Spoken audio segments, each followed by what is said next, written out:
You probably believe that when you make more money, you'll finally feel rich, more relaxed, more secure, more at ease.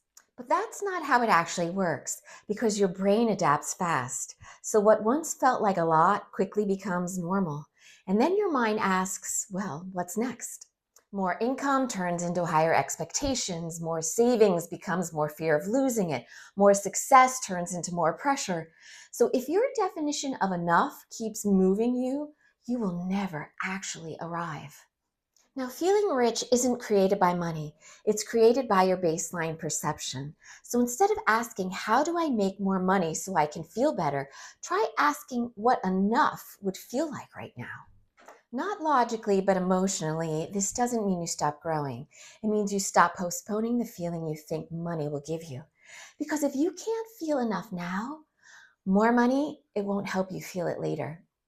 So if this message resonates with you, don't forget to like, comment, and subscribe to my channel. Until next time, stay magical and may the wealth flow to you.